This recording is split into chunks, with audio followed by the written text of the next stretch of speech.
Good morning, everyone. So we will be discussing today about respiratory system. We will start the respiratory system. So we have been studying about respiratory system since ages, right? Since childhood, we are studying what is this respiration. It is simply taking in oxygen and breathing out carbon dioxide. That stands true for cellular respiration, or we also call it as internal respiration. And also it stands true for unicellular organisms, because as we evolve into complex multicellular beings, we have special respiratory apparatus. Okay, for us it is lungs. We have fish which has gills, like that we have lungs. Even these lungs are not so simple. They are enclosed in a rib cage, which is enclosed in our chest cavity, protected by chest muscles. And these lungs are connected to outside world.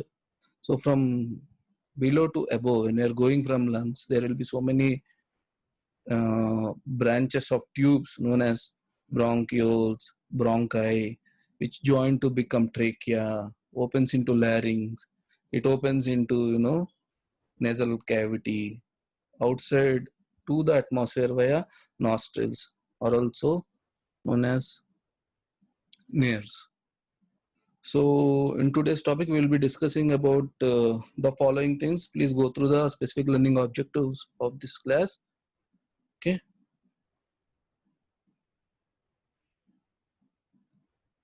So what is respiration? So again, as we are complex multicellular organisms, we have to divide it into two things: external and internal respiration. Internal respiration is nothing but your cellular respiration, where your oxygen is utilized to convert the organic particles, carbon-based organic particles like your fats, your glucose, everything into energy, mainly production of ATP. As a byproduct, you have carbon dioxide and water. Water enters your tissue fluids, and carbon dioxide again has to go out of your body. So external respiration, how the oxygen from the atmospheric aerosols is reaching these cells from the atmosphere to the cell. Okay. So this external respiration is a little complex process. It includes pulmonary ventilation. Pulmonary is related to your lungs. Okay, how the air is entering your lungs and it is leaving your lungs. The mechanism comes under your pulmonary ventilation, and from the lungs, the gases, the required gases like oxygen has to enter the blood, and carbon dioxide has to leave the blood into the lungs, which has to be pumped back into the atmosphere. And from the lungs, again the blood has to carry this oxygen to the distant tissues, where again oxygen enters your interstitial tissue fluids. And how this ventilation is regulated, respiratory centers, where they are located in mainly in your brain stem. So we divide the respiration into 4 stages. We can also call them as 4 phases. That is stage of ventilation, stage of transport, stage of exchange, and stage of tissue.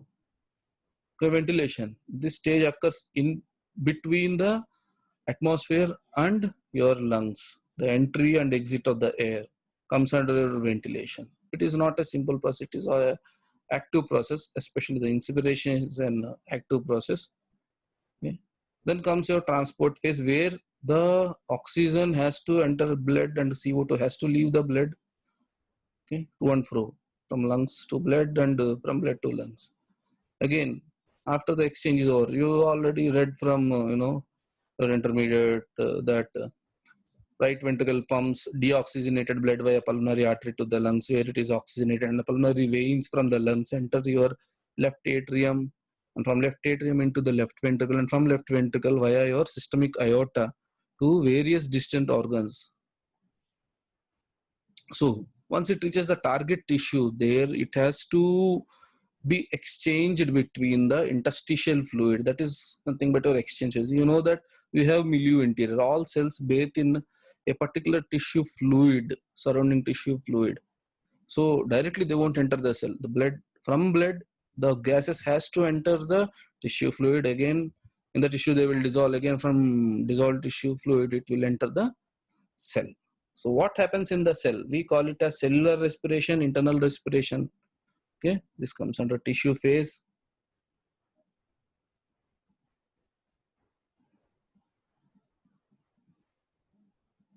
So what are the various components of respiratory system? So first we have an important gas exchanging organ, the lung.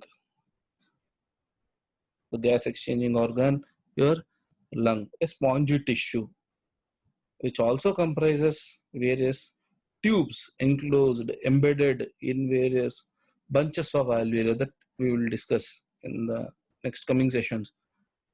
Now, the pump, so as such, lung cannot do anything. So there is a pump that will expand lung, that will compress lung, that makes the lungs work. So lungs are like balloons. They don't do anything basically. They will lie down there, but they can be stretched. They can be stretched. What is causing this stretch? That the stretch is caused by the pump surrounding your lung. What comprises this pump is your respiratory muscles attached to your rib cage, chest wall, rib cage surrounded by the chest wall muscles like your pectorals muscles or back muscles, and every on this pump is controlled in an rhythmic fashion by your respiratory centers in your brain stem. Same like your heart, how it is controlled by autonomic nervous system. Your respiration is also controlled by your autonomic nervous system. But on top of that, there is also voluntary control for your lung, your respiratory system. But there is no voluntary control for your heart. You can't increase voluntarily your heart rate. So apart from that, air passages. Lungs are in chest cavity. Atmosphere is outside. How air has to go to the lungs, reach the lungs, is via this air passage. It starts from your nose. Your nose, from the nostrils of the nose, which enters into your upper respiratory tract. Okay, now I am introducing the term upper respiratory tract, which comprises of your nose, nasal passages, nasopharynx, okay, and then into your larynx, which is also known as your voice box. From nose till larynx, we call it as upper respiratory tract. Below larynx, it opens into trachea. So from trachea onwards, we call it as lower respiratory tract. Trachea again branches into your bronchi, main primary bronchi, and they will subsequently divide, finally ending up in alveoli. All the alveoli along with the interstitial tissue, spongy tissue, comprises your lung parenchyma. And lung is extensively supplied by blood vessels, the capillaries, which are the multiple branches of your pulmonary aorta, pulmonary artery, and coming from your right ventricle. It branches extensively and covers almost all alveoli. It's like they're juxtaposed with each other to exchange gases. That we will see in the next coming slide. So we can see from the nose till larynx, upper respiratory tract, from the trachea, bronchi, okay, various divisions, and lung, till the tip of the lung. This is lower respiratory tract. Here we can see the various epithelium also. Okay, there's different types of epithelium. Simple from here to from here.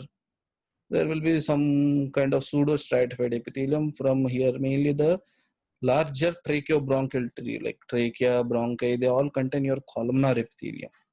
As we further proceed, it will become cuboid.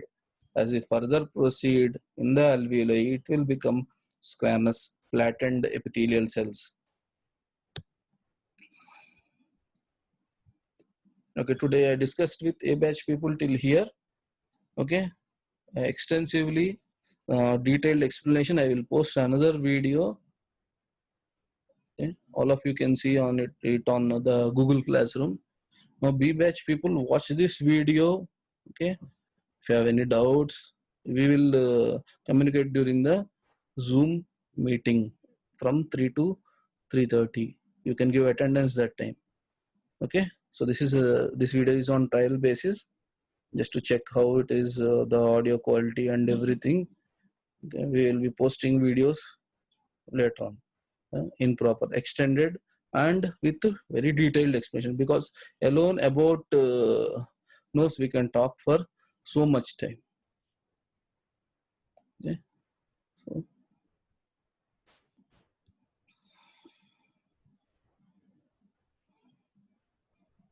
we'll end the meeting now.